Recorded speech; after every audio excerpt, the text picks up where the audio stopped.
செய்திகள் தொடர்கின்றன. தேர்தல் நடத்தை விதிகள் அமலில் உள்ள நிலையில் உரிய ஆவணம் இன்றி எடுத்துச் செல்லப்பட்ட 27 கிலோ தங்கத்தை சென்னையில் தேர்தல் பறக்கும் படை அதிகாரிகள் பறிமுதல் செய்துள்ளனர். சென்னை பல்லாவரத்தில் திருநீர்மலை நாகல்கேணி சாலையில் பல்லாவரம் தொகுதி பறக்கும் படை அலுவலர்கள் வாகன சோதனை மேற்கொண்டனர். அப்போது தீநகரில் இருந்து குரோம்பேட்டை நோக்கி வந்த வாகனத்தை மடக்கி சோதனையிட்டனர். அதில் சுமார் 8.25 கோடி ரூபாய் மதிப்புள்ள 27 கிலோ தங்க நகைகள் மற்றும் 14 கிலோ வெள்ளி மற்றும் வைரம் இருந்தது.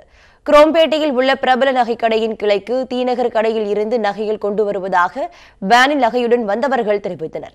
உரிய ஆவணங்கள் இல்லாததால் தங்கம் மற்றும் வெள்ளி பொருட்களை பறக்கும் படையினர் பறிமுதல் செய்து பல்லாவரம் தொகுதி தேர்தல் அலுவலரிடம் ஒப்படைத்தனர்.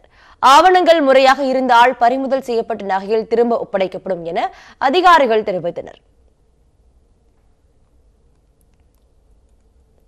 இதேபோல் திருவண்ணாமலை புறவழிச்சாலையில் மலேசியாவை சேர்ந்த சுற்றுலா பயணிகளிடம் இருந்து 3,70,000 ரூபாயை காவல்துறையினர் பறிமுதல் செய்து வட்டாட்சியர் அலுவலகத்தில் ஒப்படைத்தனர்.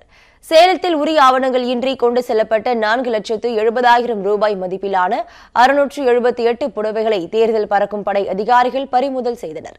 சேலம் 5 ரோடு அருகே தேர்தல் பறக்கும் படையினர் நடத்திய சோதனையில் மேச்சேரியை சேர்ந்த லாவண்யா என்பவர் உரிய ஆவணங்கள் இன்றி கொண்டு சென்ற 2 லட்சம் ரூபாய் பணம் பறிமுதல் செய்யப்பட்டது. கடலூர் ஆழ்பேட்டை சோதனைச் சாவடியில் போலீசார் வாகன தணிக்கையில் ஈடுபட்டுக் கொண்டிருந்த போது புதுச்சேரியில் இருந்து சேலம் செல்லும் பேருந்தில் கேட்பாரற்று கிடந்த பையில் 9,60,000 ரூபாயை போலீசார் பறிமுதல் செய்ததோடு வழக்கு பதிவு செய்து விசாரணை மேற்கொண்டு வருகின்றனர். இதனிடையே கரூர் அருகே அண்மையில் நடந்த வாகன சோதனையில் பறிமுதல் செய்யப்பட்ட 5.63 கோடி ரூபாய் மதிப்புடைய தங்கம் 4 நாட்களுக்கு பிறகு உரிமையாளரிடம் ஒப்படைக்கப்பட்டது.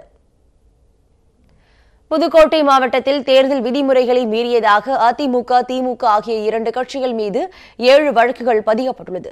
இதுவரை 19 லட்சம் ரூபாய் கைப்பற்றப்பட்டுள்ளது என்று புதுக்கோட்டை மாவட்ட ஆட்சியர் உமா மகேஸ்வரி செய்தியாளரிடம் கூறியுள்ளார். இதற்கிடையில் மணப்பாறை பகுதியில் வாக்குச்சாவடிகளில் சாய்வு தளம் மற்றும் அடிப்படை தேவைகள் உள்ளதா என்பதை அதிகாரிகள் பார்வையிட்டனர்.